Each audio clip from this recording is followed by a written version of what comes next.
Bismillahirrahmanirrahim. Assalamualaikum warahmatullahi wabarakatuh. Pagi-pagi pergi sarapan ke Sangkrila supaya hemat sekalian makan siang saja. Senang sekali yang kasih sambutan banyak jumlahnya. Jadinya nikmat karena tugas kami sebentar saja. Roy Martin bersama istri naik motor ke Jawa Tengah. Ban depannya bocor padahal masih mau terus ke Malang.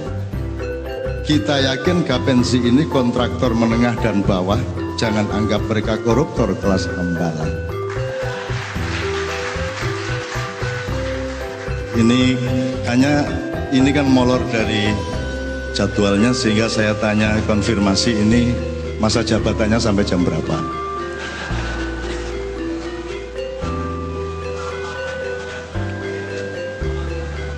Oke, Bapak sekalian, saya akan memulai dengan, karena ini halal bihalal, saya ingin mengemukakan beberapa hal mengenai halal bihalal supaya kita ingat bersama bahwa halal bihalal itu hanya ada di Indonesia.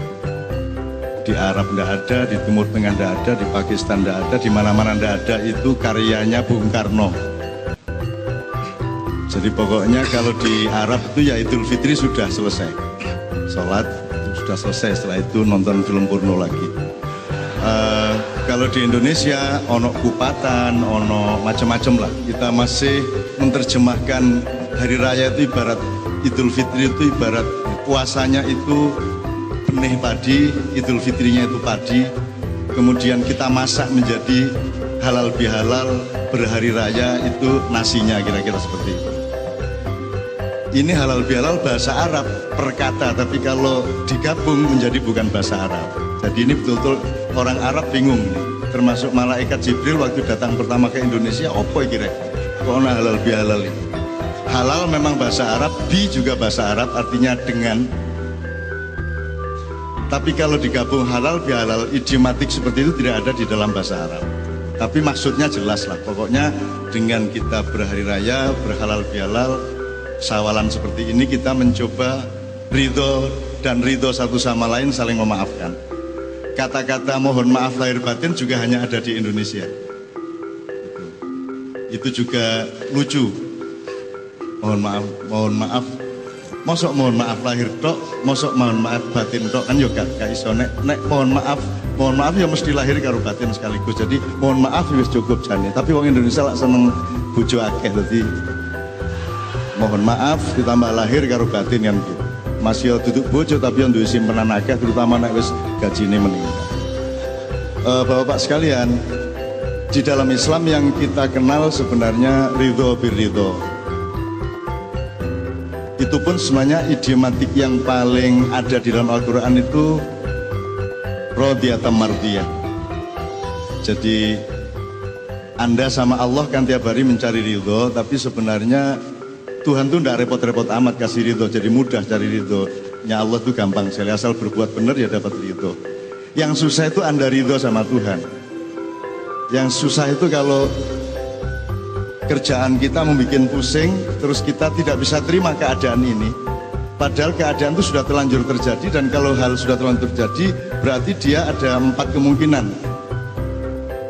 Kalau sesuatu sudah terjadi, itu bisa diizinkan Allah, bisa memang disuruh Allah terjadi, bisa dibiarkan oleh Allah, atau tidak diperdulikan sama Allah. Nah, mudah-mudahan Anda semua ini seluruh pekerjaan, bukan borongan Pak ya, pekerjaan apa tadi? Kontraktor tadi, itu mudah-mudahan perintah Allah. Jadi kalau dapat proyek itu perintah Allah. Kalau hanya diizinkan Allah, Allah itu sebatas mengizinkan, tapi dia tidak punya kewajiban melindungi Anda. Tapi kalau itu perintah Allah, berarti Allah bertanggung jawab untuk melindungi Anda. Itu loh. Jadi kalau upama terpaksa nyogok, itu Allah ikut memberi ilham kepada yang memeras Anda. Itu kan? Jadi Allah kasih hidayah kepada yang memeras Anda. Sebab di Indonesia ini yang disalahkan yang nyogok, padahal sebenarnya bukan sogokan. Itu sebenarnya kan pemerasan gitu kan. Hakikatnya pemerasan, syariatnya sogokan.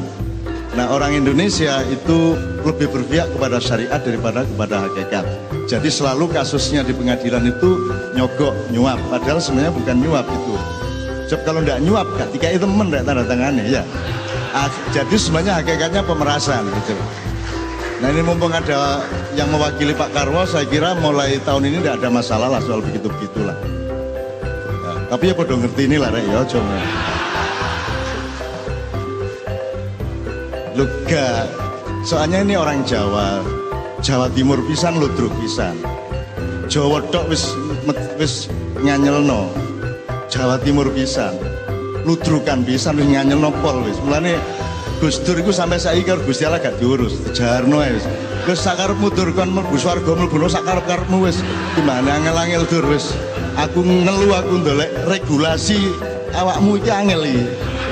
Jadi akhirnya Gus Dur merdeka, dia kemana-mana sampai akhirnya dia sering ke Laut Selatan untuk berdakwah di sana, dan alhamdulillah Nyai Roro Kidul sudah berhasil dibikin berjilbab oleh Gus Dur. Amin ya rabbal alamin. Ini saya serius ini. Waktunya banyak ini. Sing ngarani bebek sopo ya. Soalnya ini orang Jawa, Pak. Orang Jawa itu ya orang Indonesia lah. Orang Nusantara lah. Iya belum tentu ya, tidak belum tentu tidak. Meskipun sudah aturan baku itu masih bisa bolong, masih bisa bocor. Karena ya apa ya, wong proklamasi ini bocor. Dari semua kalimat reformasi, proklamasinya Bung Karno itu, yang terpenting tuh kata-kata DLL-nya itu loh, Pak. Dan lain-lainnya itu yang berlaku. Liane tapi penting dan lain-lainnya kisah medeni. Itu. Jadi pada suatu hari pasukan Islamnya Rasulullah itu kan menang perang di Mekah. Ini puncak dari perjuangan 23 tahunnya Rasulullah. Setelah menang perang, ini yang namanya kalau sekarang disebut Valentine Day. Di dalam Islam disebut Yaumul Marhamah. Yaumul Marhamah itu hari kasih sayang. Kalau Yaumul Malhamah pakai L, yang Bapak tadi mengatakan awas nek pemborong ojo sampai jadi pembohong Pak ya. Nek Yaumul Malhamah, lahmun itu artinya panganan. Nek Yaumul Malhamah berarti kon dipangan kon, gak dipangan kon yo, matek kon yo. Nek gak saene gak tak tanda tangani kon yo. Itu namanya Yaumul Malhamah.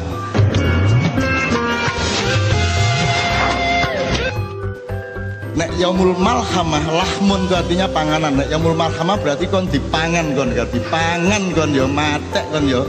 Nek gak saene gak tak tanda tangani kon yo. Itu namanya Yaumul Malhamah. Tapi kalau L-nya diganti R berarti hari kasih sayang. Nah mudah-mudahan dari birokrasinya Pak Karwo nanti yang muncul adalah Al-Marhamah bukan Al-Malhamah, kan gitu ya. Amin ya rabbal alamin. Nah karena Rasulullah menerapkan Yaumul Marhamah, terus dia pidato kepada pasukan Islam yang menang, yang menjaga pasukannya Abu Jahal beribu-ribu yang diselending. Diselending itu di borgol. Terus dia bilang, ya ayuhan nas, inna hadzal yaum yaumul marhamah wa laisa hadzal yaum yaumul malhamah wa antum jami'an at-tulaqa. Wahai umat manusia yang ada di depanku, hari ini bukan hari pembantaian. Hari ini adalah hari kasih sayang. Kalian yang ditawan, kalian yang tangan dan kakinya diikat akan dibebaskan, dan kalian boleh pulang ke keluarga kalian masing-masing. Dibebaskan. Pasukan Islam bingung loh, iki gelut setengah mati saiki bareng wis kalah kabeh dibebaskan. Kadang Kanjeng Nabi gak leren pidatone, dan tidak hanya aku bebaskan, wahai pasukan yang tadinya melawan aku balas kalian dengan kasih sayang. Pergilah kalian pulang melalui beberapa pintu untuk menerima harta benda yang kami peroleh dalam peperangan ini, kami kembalikan kepada kalian. Ono sing oleh unta, oleh pedus, oleh emas, oleh perak, sapi turute. Jadi akhirnya pasukan Islam sibuk melepaskan musuhnya dan bagiin harta benda. Pasukan Islamnya gak oleh apa-apa. Demo. Lu kok ngono Pak, keputusan MK ngono, demo akhirnya. Apa hubungannya karo MK? Sebagai sak pecorot-pecorotnya cangkem gue. Ya Rasulullah, Bagaimana ini kok kami yang menang perang tidak mendapatkan apa-apa, yang kalah perang malah dibebaskan dan mendapat harta benda. Singkat kata Rasulullah, kumpul sini semua kalian. Kalian berapa lama bersama aku? Sudah bertahun-tahun ya Rasulullah. Menurut kalian aku, Nabimu Muhammad, mencintai kalian atau tidak? Semua menjawab, ya Rasulullah, engkau sangat mencintai kami. Oke, kata Rasulullah, kalau begitu silakan pilih. Kalian memilih pulang dari sini dengan harta benda, onta, emas, dan sebagainya, ataukah pulang dari sini membawa cintaku kepada kalian? Wah, wong Arab nangis. Kami memilih cinta. Tidak apa-apa, tidak dapat onta, yang penting cintamu aku bawa pulang ke keluargaku dan ke rumahku masing-masing. Iku mergo tentara Arab, tentara Jawa gak iso. Nggih cinta, mosok mboten cinta Kanjeng Nabi, tapi nggih mosok cinta tok. Alah nggih wedhus-wedhus ngoten lho lah. Wedhus itu dibagi 5 nggih purun pun sikil-sikile ngoten lho. Ah, itulah kelonggaran Indonesia. Harap Anda tahu sangat tidak mudah di Indonesia. Dibilang sangat ketat, sebenarnya longgar. Dibilang longgar bisa lebih ketat daripada yang paling ketat. Karena tergantung itu tadi. Tetapi jangan lupa, di sini sangat mudah berbuat buruk, tapi juga di sini sangat mudah berbuat baik. Acara seperti ini di Korea nggak bisa, di Jepang nggak bisa. Pengajian, sampean bikin pengajian di Kuala Lumpur, tangkep polisi sampean. Neng dek kene masih dek dalan Pak ditutup, dek doli kula niki pira nang doli tutup. Gak ono masalah. Sampai jam 3 esuk gak ono masalah Indonesia. Di luar negeri po, masih di Malaysia, di Amerika, di Eropa, nggak pengajian 9:30 ditangkep polisi. Soalnya suaranya ganggu tonggo sapi turun, dek kene gak masalah Pak. Gak masalah. Duwe bojo diteledoli biyen wis gak masalah. Sore diterno isuk disusul lah tadi. Gak masalah. Jadi begitu longgarnya Indonesia, tapi teman-teman Gapensi jangan lupa begitu longgarnya di Indonesia juga untuk berbuat baik. Jadi peluang berbuat buruk sangat mudah, sangat longgar, tapi peluang berbuat baik juga sangat banyak. Kayak saya ini, hidup saya kan merdeka, gawe pengajian wis 22 tahun di Jombang, gak tahu izin. Polisi teko tak uring-uring lah apa pun kategori ini, melok jamaah kene, gue akhirnya. Gak tahu izin, gak tahu taat nang pemerintah, Pak Karwo ya gak tahu teko. Ya gak tau matur nuwun, rakyatnya diurusi, sebab wis meneh tak tagih di akhirat ngono. Pak Rod gurun swarga, sampean kudu ndek kene kula sinten mriko. Ngono aku. Wong kula ngurusi Jawa Timur gak dibayari, sampean dibayari larang niku sampean. Sampean ndek mriki man kula teng mriko. Terus Pak Karwan jawab, "Ojo ndek kene cak gak ono kancane." Ngoten tak nggih pun teng mriki bareng-bareng melok Gus Dur gak karu-karuan ndek endi kemang swarga tan neraka gak jelas. Sampean kula dongakno masuk swarga, tapi sampean ojo ati optimis mlebu swarga, sebab gak tega lho sampean. Mlebu swarga iki sepi ngene. Gak ono sapa-sapa ngene. Ono musik nek selawatan tok. Jazz gak ono, dangdut gak ono. Bareng buka cendela, wah dangdutan ku apa ndek neraka iki. Wah, enak akhirnya malaikat kula melok mriko mawon pun wis. Iyalah. Oke, saya ini sekedar nyicil bahwa halal bihalal itu alhamdulillah mudah-mudahan ini membuat kita itu disayang Allah lebih daripada sayang kepada orang Arab. Tapi di sana kebudayaan agama tidak dibudayakan. Mereka hanya kenal sholat 5 waktu sampai haji. Mereka tidak kenal bagaimana sholat itu diterjemahkan secara sosial. Tidak kenal bagaimana puasa itu diterjemahkan. Penghematan itu kan sebenarnya puasa. Efisiensi itu kan prinsip puasa dan seterusnya. Nah itu tidak dipikirkan di sana. Nama orang Indonesia dosanya banyak tapi pahalanya juga sangat banyak. Amin ya rabbal alamin. Insya Allah dosa Anda sangat sedikit dibanding pahala Anda. Anda masih mandi saja itu sudah dapat pahala. Asik tuh Islam itu. Adus tok lho soal ganjaran. Jadi gak ono wong kafir. Sepanjang wong jek adus, jek cewek nek nguyuh berarti gak kafir. Ngono wis. Gitu loh. Loh iya, karena Anda sedang menjalankan kebersihan perintah Allah. Dan Islam itu kata kerja, bukan kata benda. Tidak ada saya muslim. Anda percaya saya muslim? Kok percaya apa? Alasan mergo aku fase. Allah Ta'ala menurut kon percaya aku Islam, goblok kon. Ngapusi kon. Nek aku ngapusi ya apa? Allahu Akbar. Lah, wah nangis. Wah canu iso jare sapa kuwi apen-apen. Kon cek terharu. Tak rak-rakno suaraku. Tak apen-apen. Kapok kapusan kon ya. Jadi ojo ngarani wong kafir. Kon gak roh wong kafir tak. Ojo ngarani wong musyrik. Sebab musyrik letaknya di dalam hati dan pikirannya. Musyrik tidak kelihatan, bid'ah tidak kelihatan. Maka juga jangan tonjol-tonjolkan kemuslimanmu diguyu malaikat dapurmu alah. Wong kon gurung garing olehmu wudu wis nyang-nyangan pani pira. Ngono arek-arek. Dadi wis ta. Yuk kita berjuang bersama-sama. Gapensi berjuang dan gapensi itu pasarnya makin naik grafiknya. Nah, tapi engko ae. Engko saiki konstruksi musik dulu. Salah satu yang ini kan Kiai Kanjeng ini kan nggak jelas nih. Ibarat parpol iki ono Golkar, ono PDIP ini, ono P3 ini gak jelas mulane waktu pemilu wingi ya gak melok-melok wis. Enggak jelas hari ini. Diarani Jawa ya iya tapi ya duduk, diarani Arab ya iya ya duduk. Karena kita ingin menciptakan konstruksi baru sejarah kita. Sekarang misalnya mungkin Anda bukan arsitek langsung, tetapi kan Anda kawin sama arsitek di dalam mengerjakan pekerjaannya, betul nggak Pak? Bangunan ya. Upamane ngene wis. Kenapa pasar gapensi kok naik? Loh, uangku saiki ruwei sing ketok moto. Jadi bangunan makin lama akan makin dibangun orang. Sop wong gak ngerti sing gak ketok gak ngerti wong saiki.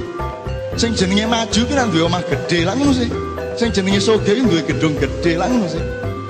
Liyane iku gak ero. Jadi makin lama orang makin materialistik dan makin taunya hidup itu ya sing ketok, sing gak ketok ya gak. Wong nek perlu iku sing penting gawe mobil masih nyewa. Gitu loh. Jadi pasti kerjaan Anda makin banyak. Masalahnya adalah inovasi-inovasi untuk meningkatkan dan menembus pasar-pasar yang baru itu yang mungkin belum dipikirkan. Upamane ngene. Iki aku gak ngomong nek ngomong materialisme ini gampang lah. Tren yang akan datang itu kira-kira mergo presidennya saiki ganti, ya bangunannya sing kuru-kuru lah. Ojo klemon-klemon ya. Sing mentiung-mentiung ngono lho ya. Kuru-kuru sing rada ndesa-ndesa thethik ngono lho ya. Nah, terus mari ngono kotak-kotak, jendelane kotak, iki kotak-kotak ngono lah. Gitu kira-kira ngono trene ya. Aku garo lah. Tak gurung ono gambare nek kene. Wis gak apa-apa mergo gak ono gambare wis. Sing ono gambare aku gak wani mlebu aku. Gak wani temen aku. Pokoke nek ono gambare iku meneh-meneh aku mboten kula ampun aku melayu aku. Wis tak ndolek Gus Dur ya aku.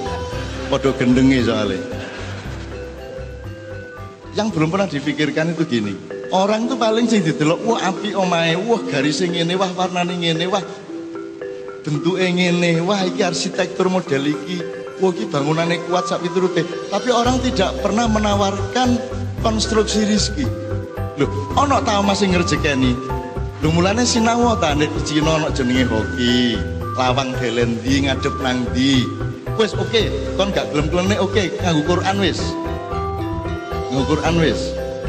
Wis upamane kon kate gawe kok kon sih panjenengan gara-gara wong Jombang wis gak jelas cangkemku ya. Sampean kate gawe iki rundingan karo arsitek ya. Sampean kate gawe warung restoran. Kira-kira tanpa merugikan budgetnya, bagaimana kalau restoran ini dibikin ukuran-ukuran regulasi angka berapa meter, berapa sudutnya berapa itu pakai Al-Qur'an. Upamane kalau restoran ya suratnya Al-Maidah. Kalau Al-Maidah 120 ayatnya. Coba bikin yang serba 120, serba 1, serba 2 itu dibikin prinsip dasar dari rizki Al-Maidah. Kira-kira ono pengaruh tak gak? Loh sampean gak tak kandhani. Kon kliru ndele meja ndek warung iki lho, payune kurang. Nek pas salen ndele. Nah, pas ini kan sudutnya berapa? Di situ di Quran ada semua. Nabi Sulaiman bikin istana pakai itu. Ya sekali dipelajari aja njaluk tolong aku. Larang iki nek tak kandhakno ngawur ae ngono iku. Apa padha karo kursus jenenge ngene iki. Wis pokoke ngono iku lah kira-kira.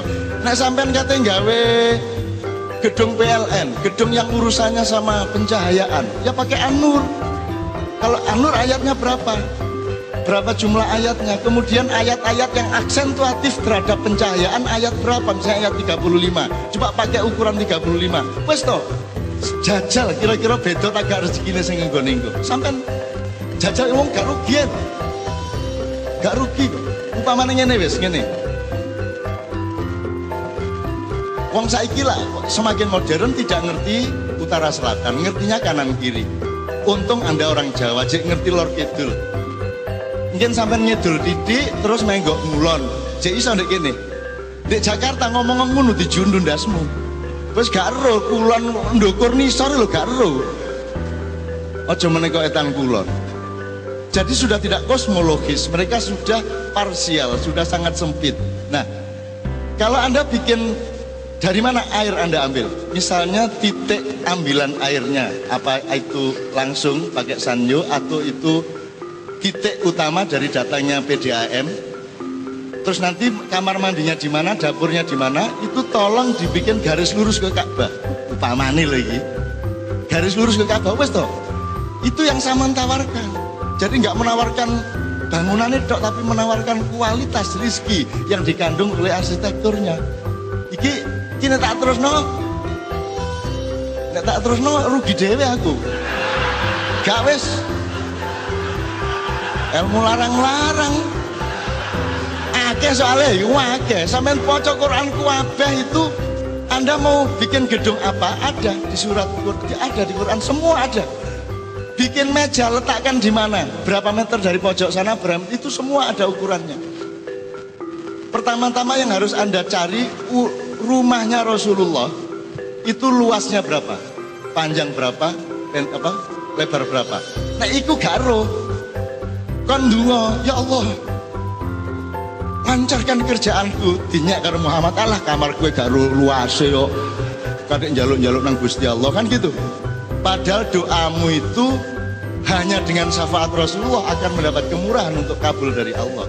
Anda sendiri tidak ngerti kamarnya Rasulullah yang ditempati dengan Aisyah itu berapa meter. Ayo, sing ngeruh sapa? Pinten, Pak? Karena sebenarnya tak sampean, lah ya apa gak tersinggung Kanjeng Nabi? Kon niku sembahyang bolak-balik nyebut jenengku, kamarku gak ero. Kon saenakmu dhewe gawe omah. Aku iki pinten? 89, temen. Sumbere apa? Sampeyan kendel soal liyane ya gak ero apa-apa. Gak apa-apa rek guyone ya. Kamar yang sekarang sudah dihilangkan karena Arab Saudi ini disetir oleh Israel, Inggris dan Amerika, sehingga membuat cara berpikir dan mindset yang menghancurkan kebudayaan, situs-situs dan sejarah Islam sendiri dihancurkan di Arab Saudi. Sampai sekarang puncaknya membuat plan B karena Arab Spring gagal, mereka bikin ISIS dan seterusnya. Dan ISIS tidak laku di sini mergo kene ongkep. ISIS yo apa ongkepe koyo ngene ya nek ISIS gak payu lek kene. Ngono ya. Ngomong apa aku mau tutur Jawa Timur. Kamarnya Rasulullah itu semacam tempat kos di pinggir Masjid Nabawi sebelum diperluas seperti sekarang. Di situ ada kamarnya Rasulullah, kamarnya Ali dengan Siti Fatimah, dan ada kamar umum. Itu masing-masing yang punya Rasulullah luasnya panjangnya 8 meter pas. 8 meter pas, lebarnya 6,2. Lebih sempit dari kamar mandi kita. Jadi saya setiap kali masuk kamar mandi minta maaf dulu ya Rasul, ngapunten nggih. Ombo kamar kula jeding kula niku sepunten nggih. Sampeyan salahe urip zaman biyen kula sakniki niki. Jadi saya minta maaf dulu, makanya Anda kalau berdoa sama Allah itu Allah sering ketawa. Kau niku pas oleh proyek gak eling aku. Bareng kangelan kon mempraktekkan proyekmu eling aku, ndonga nang aku. Gusti Allah lah apa kadek ngabul-ngabulno dapurmu. Wong kon biyen gak bismillah sik kok. Ngono Gusti Allah jane omongane kaya aku ngono iku asline. Mak kon gak krungu ae. Kon gak krungu, rumangsamu Gusti Allah feodal priayin, enggak. Allah itu apa adanya. Tabat yada Abi Lahab wa tab. Biasa. Allah tidak kasar, tidak halus. Ya gitu itu. Ya gitu itu. Irunge wong Indonesia gak pesek, gak mancung. Ya ngono iku irung, ya ngono iku. Aja adek ngomong pesek ta mancung, gak. Ya ngono iku. Sing nggarai kon iku minder mergo kon duwe konsep nek ngono iku mancung, salahmu dhewe. Urip yang ngono iku wedhus iki gak cilik dibanding kebo. Gak, wedhus ya sakmono, kebo iku sakmono. Aja dibanding-banding sing nggarai kon susah iku mergo kok banding-bandingno mangan tempe, atine mangkel karo tempe. Bayangno daging lak ngono ah. Nggih ta mboten? Nggih ta mboten? Daya iku oleh proyek cilik-cilikan mangkel karo sing hambalang-hambalang. Lak ngono sih, sing nggarai urip susah niku lak mergo sampean tidak apa adanya terhadap yang ada. Tapi ini tak terusno larang meneh guys. Gak bisa satu konstruksi lagu. Ini Bapak-bapak sekalian saya perkenalkan Niki Kanjeng dari Jogja, pimpinannya Mas Nevi Budianto, guru SMP Negeri 6 Yogyakarta dan lain-lain. Ini rata-rata dari Jogja semua. Yang bikin gamelan ini Mas Saryanto sama Mas Bugianto. Ini vokalis macam-macam. Kalau yang Mbak Yuli dari Jombang, aslinya di Yul Butuh Mojo Agung. Ojo Mojo Agung pula kecamatan ini kan laro do ngulon dedek sih kon. Oh Tejo aku Mojo Agung ngono iku ya. Kayak aku iki Mentura duduk Jombang rek. Nek Mbak Nia Sasap Brangkal, kecamatannya Mbak nggih. Sasap Brangkal nggih. Nek Mbak Novia kalau pakai aslinya pun di Mbak Novia sampean sakit cara Jawi. Saya mboten sakit. Mboten sakit. Langsung alah wong asline Banyumas saya kok. Kepriben ki Jangan ya, bajunya udah bagus banget ini masa ngomongnya gitu. Piye coba? Enggak ya? Ayo toh gayane. Ora lah. Bisa. Kok yo pal begitu ngomong kepriben ki ya. Waduh ayune ilang kabeh. Tapi dasar bojo tak turokno ngono ae wis ora kok repot. Repot wis ngono ae wis. Saudara-saudara sekalian, kalau Anda orang di Kepulauan Nusantara, Anda harus yakin mungkin waktunya tidak terlalu cepat, tapi tidak ada bangsa di seluruh dunia yang memiliki keluasan, kekayaan, kedewasaan, ketangguhan yang kelak betul-betul akan menjadi rujukan dari seluruh bangsa di muka bumi. Wes.